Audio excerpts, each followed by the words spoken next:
Hello and welcome to our YouTube channel. This is Scale Up with Coach Jenny, where we find solutions to all of your business worries. Yeah, we answer all your questions pertaining to launching your own business and taking it from the ground all the way up. Welcome if you are joining us for the very first time, but do not forget to subscribe, like, and share. Also, follow us on all our social media pages. We are at Grow with Ingenium, but do not worry, the links to all of our social media pages will be available for you in the description box. We will be talking with Coach Jenny, who is a business coach and a customer service expert. Thank you so much for joining us, Ma. Thank you for having me. Okay, let's go straight into the question. So the very first one I have here is around launching. So launching too quickly has been identified as one of the problems of startups. Tell me, Ma, when exactly do you think is the ideal time for businesses to launch, and when do you think is not? So a lot of business owners, I mean, it happened to the best of us, right? We are carried away by our emotions. There's this eagerness. You have something beautiful. You have a good solution, an idea that you want everyone to be aware of, and everyone is, at every point in time, they feel they're ready. The business is ready to go. They have the name, they have registered the business, they have one staff or two employees, and then they have an office space, they have the product ready, and then they just want to launch. But I would always advise every business owner and startup out there, before you launch, ensure your foundation is right. Because find out that a lot of consultants that are out there are busy restructuring business. Ingenium inclusive, we do a lot of restructuring, and this is as a result of business foundation not built properly. Now, when we say foundation, what do we really mean? This is building the brand perception. Should you identify your business, an idea, a gap that is out there, you need to build your foundation first. And what is this foundation? It is okay to register your business. It's okay to employ, but should you even employ when the foundation is not ready?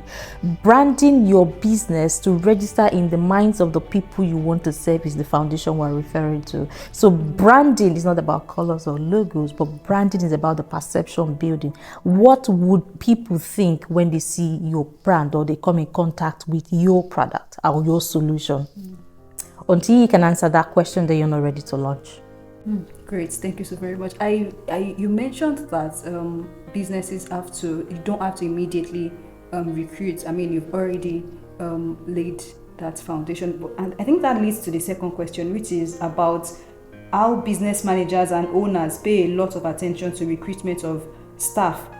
I mean, we all know that there are various departments, I mean, in any organization, and there are various units, but we see that business managers pay a lot of attention on every other department, but give the customer service department the backseat. Like the backseat. What's your take on that? Yeah, so a lot of businesses, it's very funny because we tend to put our attention, and again, I'll refer us back to the foundation of the business. How can you even recruit a staff when you do not have you haven't laid the foundation properly? If your foundation is well laid, how high a project or a structure will go is built right into its foundation. Even the kind of employee that will work in your organization is built into the foundation. So the foundation, in your foundation, you have already answered questions around the kind of customers you want to serve. You've answered questions around who should serve the customer. You've answered questions around what the customer is looking for and how your product can address the pain of the customer. So really, it's about the foundation again. And the reason a lot of businesses do not give attention to the customer service unit of that business is because they haven't built their business to be for the customer. So as opposed to serving the customer, building the business that is for the customer, to attend to the customer, to get the customer's resources, they are very eager about growing the wealth for their shareholders. Right, so I really like what you just said, and that's like building the business for the customer. I'm very sure that the audience would want to know what exactly you mean by that. If you can just give us more insight into building businesses for the customer. Thank you very much. So in the book that I wrote, The Customer You Had But Never Knew, talked about how businesses should be structured and how business owners can build their business for the customer. Now, first, let's backtrack a bit. The business you have is actually of the customer, because you found a need that is out there You found a gap that is out there. You found a pain that the customer really, really needs someone to address. And so that is the business of the customer. Now, have you built to be there for the customer? So building for the customer is having a business that answers all the questions the customer needs solution to or need answers to. And this has to do with even the employees you put in the business, the product, the kind of product and solution that you have put together. So building your business for the customer is having the customer at the middle of everything you do. The customer is at the core of what you do as a business owner. Even in building your product, in your strategies, having brand visibility, right? And the solutions you're putting out there is all centered around what the customer wants. So for instance, I give you an instance. If you're a luxury company, for instance, take one of these big brands, fashion brands, Louis Vuitton or any of those, right? You go into the store and the attendant, the people, the customer service rep who is interfacing with you, they have certain decorum. So if you are going into a luxury brand, you can't just pick someone down the road to come and represent your customer. They won't even come. Right. Yes. True. I really like that. And that's because it ties to another question that was asked by the audience. So this person is saying that it's no news that teamwork makes the dream work. However, hiring right is a major obstacle for business owners. Now, how would you say that business owners, for instance, if you are running a luxury brand, how are you supposed to distinguish between the person that is just from the roadside that might tarnish the image of a business and the actual person that's the best person for the job? So every time people say, oh, my employees, I have the worst employees ever, they're here to run down my business, they are very wicked, and I said, it is not really the problem. It is not even the employee that is the problem, it's you, the business owner. You haven't been able to identify. And that also means that your foundation is faulty. You haven't been able to identify who should work in your organization, who you are meant to serve, which is the customer, who is going to be of service to that customer. And I keep saying that it is not about the certification or your skill. These are very good. But again, what is very important at the point of recruitment or onboarding an employee is the attitude. Attitude foster the right motivation that would make them perform. So if you're looking for someone, what's the personality of the person you're bringing to interface with the customer? So as a business owner, and that's why they keep saying the best CEOs and successful CEOs out there are people with the customer service background, because they understand what it means to be of service. They can identify the right personality that should interface with their customer. Because really, if these customers are not well catered for, how do you get the resources to sustain your business? True. Really true. Thank you so very much for that. So let's go straight to the remaining questions. And this person is saying that, I really love this question because it's something that everybody faces, all business owners. So this person is saying that, why do you think business owners should pay attention to growth strategy? And what exactly is growth strategy? So that's a really good question. At Ingenium, we have a program for entrepreneurs and startup called the CROSP, which is the Customer Retention Signature Program. In the program, we teach entrepreneurs and business owners on how they can set up to become customer centric. Now, growth is very important, and in some of our masterclass, we keep telling startup and business owners, see, the most important thing for you as a business in the first 12 months of that business is not for you to be concerned about profit. It's not for you to be concerned about breaking even. Is actually to understand the business and allow the business reveal itself to you. That's a growth process. The first 12 months of that business is to allow the business reveal what your strategies are doing, the gaps in your strategies, in your product, in your solution, in the structure you have put in place to serve the customer. What are the errors you have within that period of 12 months? If you do not go through this, if you do not allow the business reveal itself to you, you are obviously going to make mistakes. So the first 12 months, I keep telling business owners, don't be in a hurry. I know that a lot of money has been put into setting up that business, but please give the business another 12 months for it to pick its pace. And as it's picking its pace, you need to learn as the business owner, what is this business saying to me? As we go along, the owners become very impatient, and then they say, oh, this is 2 months, we should have launched. But again, you can't launch when your foundation is not right. And once the foundation is right, it's set, the whole idea, the whole ideation stage is ready, you are now ready to implement. You now need to implement and observe.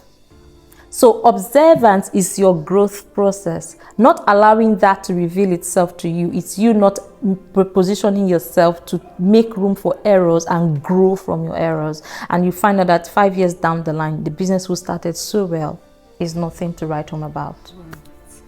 I'm very sure you do not want that, and I, for one, also do not want that for you, and that's why we are here to answer all of your questions and Absolutely. take away all of your business worries. We'll be going straight to the next question, and this one is about customer acquisition and customer retention. So this person is asking that businesses want to make profit, and to do that, they need customers, both old and new. I mean, that's a no-brainer. Now, this person is saying that we see business owners having they are confused about what to focus on. Should they focus on retaining their old customers, or should they focus on acquiring new customers? So what would you advise business owners that are in this dilemma?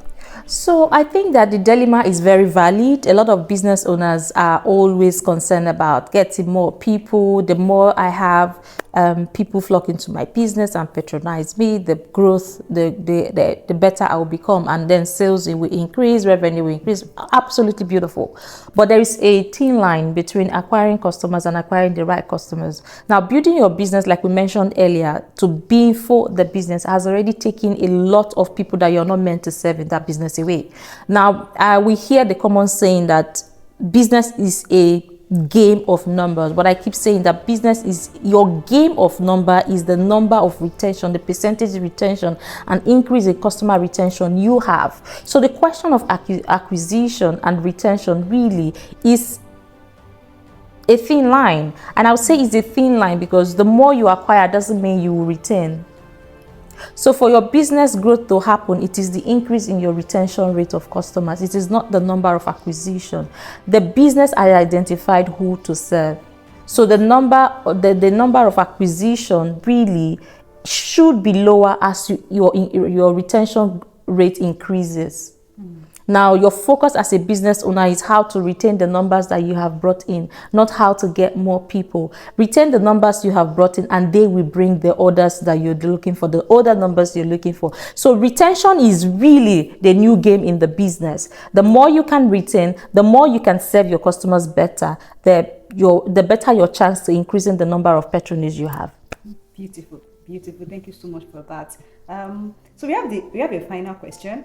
And this is one that I've been looking forward to. So we know that there are so many recruitment applications on the internet, and we have so many apps that will tell you that they are connecting you to your next big job and all of those things. But then Ingenium is coming out. Ingenium is about to shock the world, actually, coming out with the very first app that is set to connect customer service representatives to business owners. I want you to tell us more about that. Yeah, so it's really a great thing to talk about here. I feel all of the excitement all the time having to talk about this platform. Like I always would say, the pandemic brought us more of a blessing than a curse, actually, because the world at large now realized that we can actually be anywhere. Take India, for instance. India is taking the pace. But again, why can't we Nigerians, why can't we Africans, Kenyans be also in the front runner for that? And that's why the Ingenium platform is here for CSRs. So if you are a CSR, you are a customer service person, you interact with customers daily, or you are a salesperson who interact with customers, or you are also a recruitment agent or a HR agency or consultant, and you want people who are seasoned, trained.